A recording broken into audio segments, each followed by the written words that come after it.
Okay, we are back in Brazil. Okay, here we are again. And main thing I wanted to talk about is Judo. Why might I want to talk about that? Now she gets really excited around this dog. Yeah. Okay. Moving on.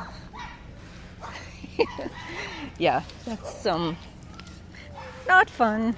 She did a lot better today when I wasn't holding a phone. But regardless, there's another dog.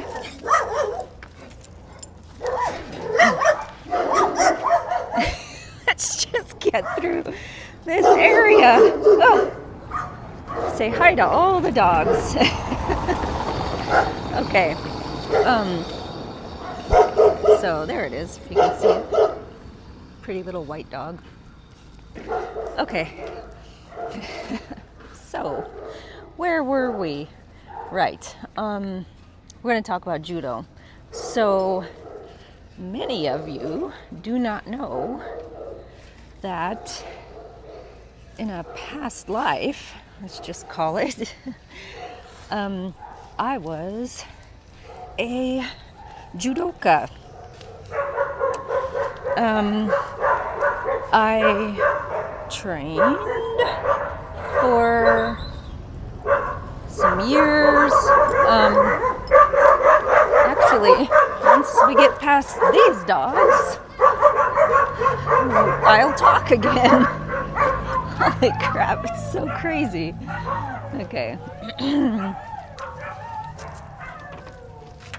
If listening to dogs barking is peaceful to you, then I can tell you that this is a very peaceful walk. Okay, so about Judo. Well, originally,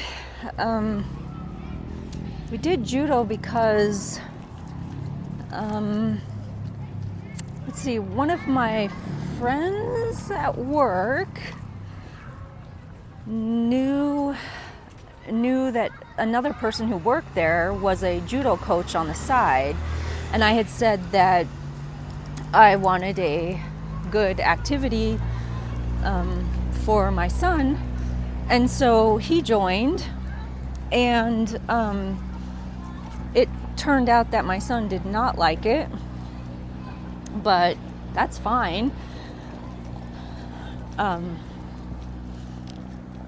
But I don't know why I'm struggling with words today. I think it's because I'm actually not feeling that great. You might hear it in my voice.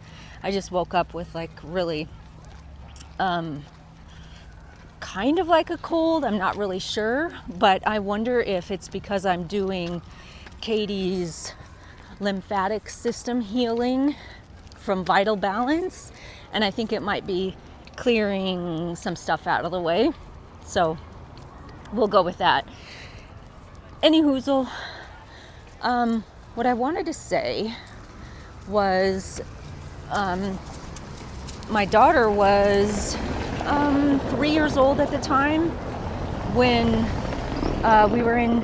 when I was taking my son to Judo, and she sat there and watched a few times, but she just couldn't sit. Like, she was just too excited to get there out on the mat with everybody. And since she was only 3, the judo coach said if I get out on the mat with her, she's welcome to try it. So I did, and she was hooked. Like, she loved it. She loved Judo. And I remember at the time there were these 5 or 6 year old boys, and like I said, she was 3. And she learned a couple things, and in practice she was kicking these boys' butts. It was so interesting. She just got it, and of course I loved it. I don't know, it was just interesting. It was good, like it felt good to learn self-defense. I don't know, it just was really empowering. Anyway, so she and I just started training, and she was in judo until she was 17 or 18, maybe even longer. And she eventually, let's see, my son got an orange belt, I believe, and then like the deal was he would get his orange belt and then he would be done. So he did that, competed handful of times, and actually really good too. He just didn't like it. And but my daughter went on to become she definitely got her brown belt. And let's see, I'm trying to remember now, it's been a while, but remember the different degrees of brown, at least the ones that our coaches did. EQ, NIKU, SONKU, I think. So she finished that, so she's basically, you know, if she wanted to continue and do more competition or whatnot, then she could test for her black belt. Anyway, I went on to get my second degree black belt, Nidon, and let me tell you, that was not easy. I don't know how it is in other combat sports, but in judo, at least where we were in the state where we practiced judo, or I guess like our ranking system required you to win a certain amount of competitions, and the competitions had to be with in order for you to get points, like in order for it to count, you had to beat somebody that was your rank or higher. And that, like, to me, another one was more difficult being a female because there were far fewer female competitors, just far fewer. And most of them were not my rank or higher. So, for example, when I was a first degree black belt, I think there might have been one other female black belt in my weight that was anywhere, or that was a black belt, and she was several states away. So for me to get any points, I would have to beat her, and I would have to find the tournaments where she was fighting. Either that, or there were, like at national tournaments, I could fight in a different, what's it called? Now I'm at a loss of words again. Just like a different age group, I guess. And which I usually did fight in the young people age group. Like for me, the young people would be like 18 and lower, but I don't remember how old I was, but definitely not 18. Like, I mean, I had 2 kids already, come on. But anyway, in order to get those points, that's what I had to do. Well, first of all, I'll just tell you, my very first judo tournament, I was a yellow belt, and no one was in my weight. I was fighting at 48 kilograms. And so after waiting there all day for my division to be called, because we were the last ones, they said, oh, we're sorry, there's no one in your weight category. You can just get an automatic gold medal. And I was like, I don't want to just get an automatic medal. So they said, well, there's this girl here. She's in the next weight category, which, I don't know, maybe like 10 pounds more or something. And I looked at her and she looked mean. She's from Hialeah, Florida. I remember her name. I remember everything. Anyway, I said, well, okay, I'm not scared, I'll do it. So let's say 10, maybe I lasted 20 seconds. I'm not sure. Maybe not. But just less than a minute in, I remember blocking an attempt at throwing me. And then the next second, I'm flat on my back and I heard my wrist crack. So the ambulance came, or they were already there. The paramedics were already there. Anyway, they took me away. And, but wouldn't you know it, I was back out on the mat. Even with a cast on, I just couldn't. I just started doing foot sweeps and practicing without that one hand. And I was just obsessed, let's say. And my daughter was still doing it. So what am I going to do? Just sit there? I just couldn't. Okay. Anyway, I'm telling you all this backstory because I want you to know how highly competitive I was at that time. I've changed so much.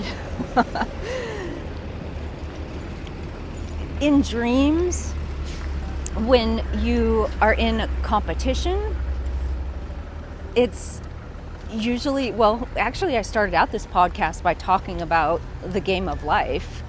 And you can just think of it this way. It's like there's a difference between competition and just knowing that there's enough for everybody and we don't need to best anybody. So, but at the time I was like, I'm gonna conquer everybody in judo, which is awesome. I had a lot of enjoyable moments, lived a lot of my life that way. So, anyway, what was I going to say? Don't remember. Probably just going to start talking about the dream. So, I used to have dreams, I would still have dreams of judo and I'm going to be in a competition. And I'll tell you, when I was in competition, before it was my turn to fight, I was really nervous. It was not an easy thing. And even if it was somebody who I outranked and, I was like, oh, I'm sure I'll win. I don't even know that I was ever sure that I would win. But regardless, I was just a nervous wreck. And I don't even know why. How did I even enjoy tournaments? I have no idea. But I just kept doing it.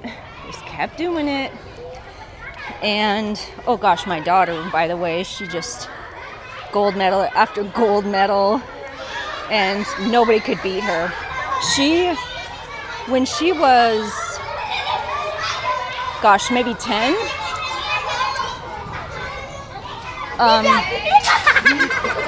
and very small, she went against a 14, 15-year-old girl, very tall girl, outweighed her by probably double. And wouldn't you know it,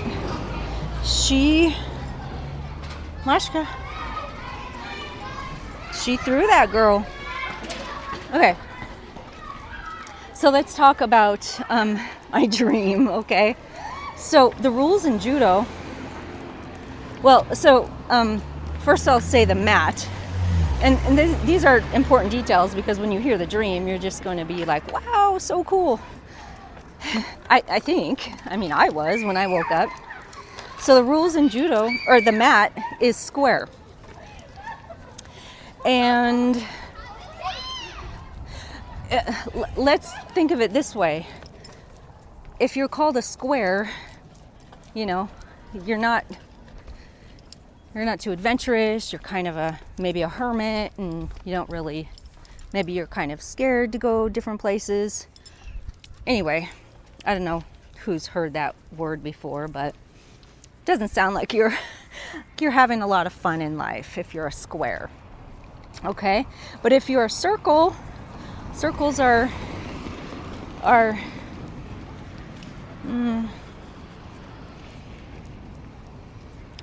well-rounded, let's say.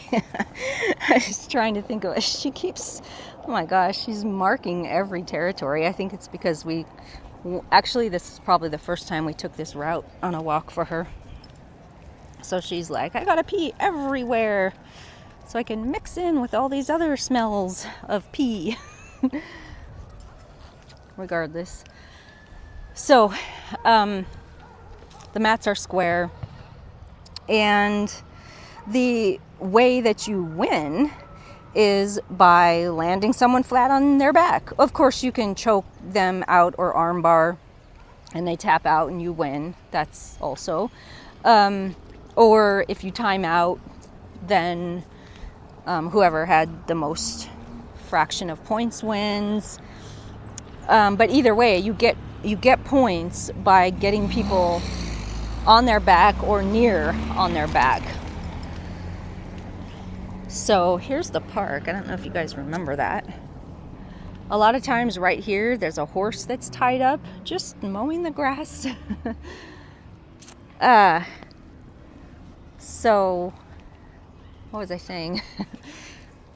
The point system. So you got to get someone flat on their back, essentially. Okay, so now the dream.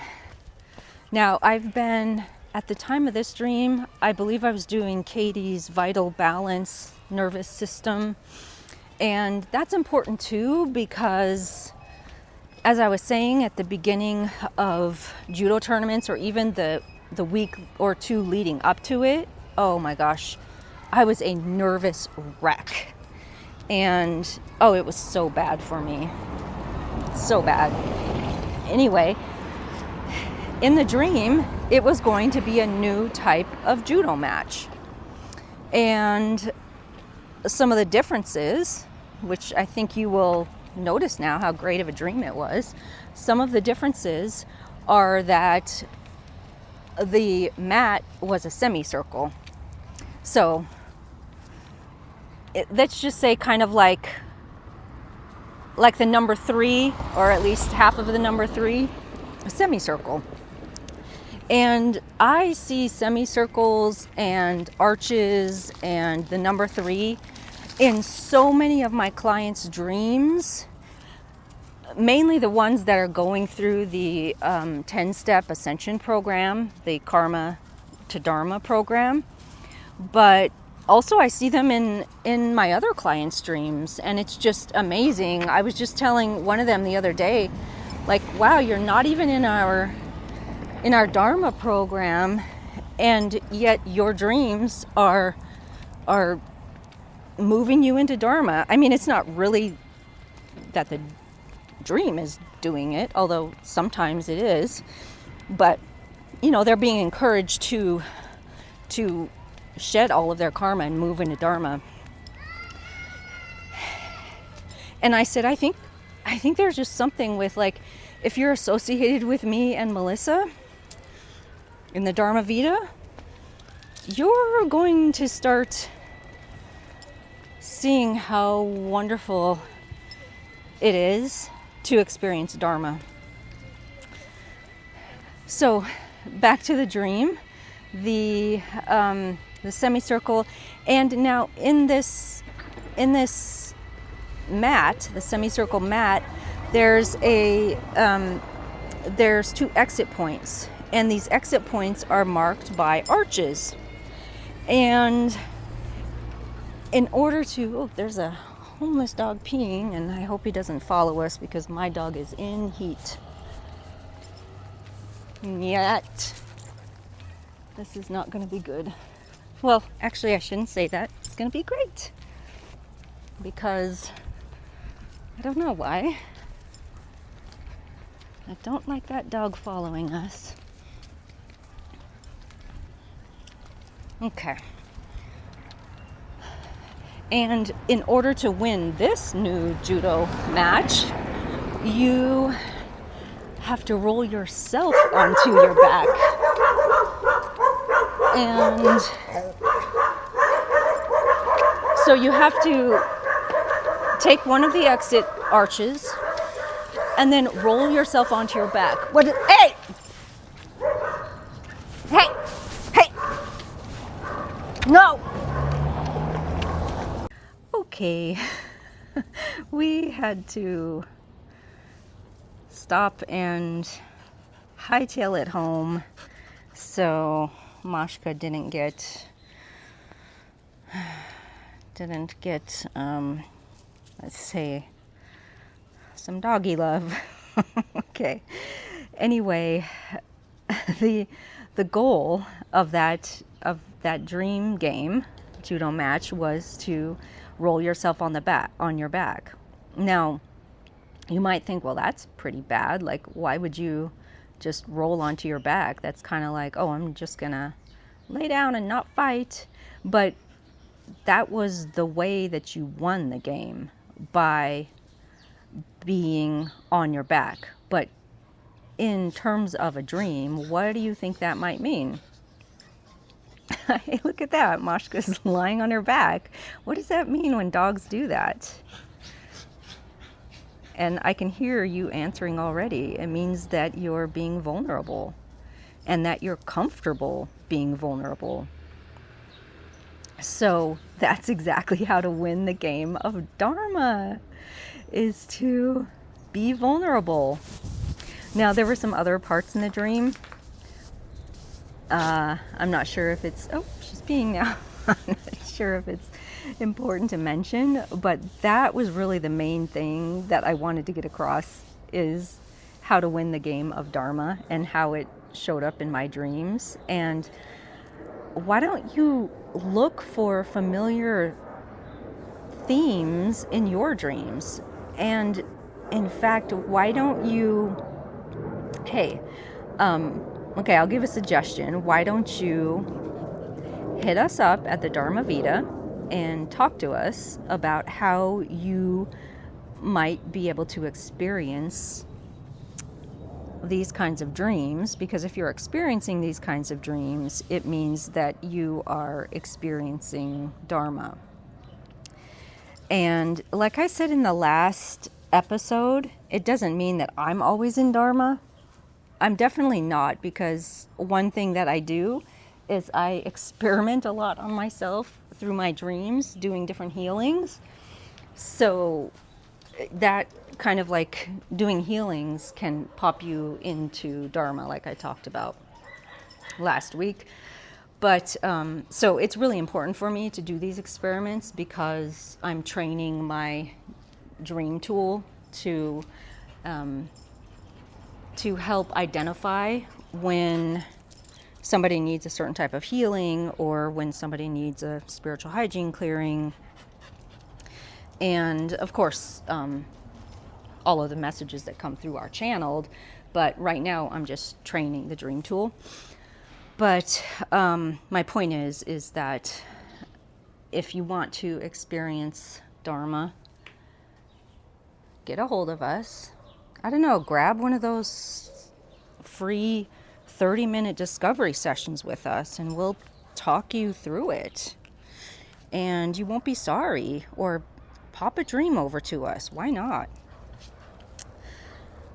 It will only be fun and interesting for you, and then it will result in something huge if you move forward with it.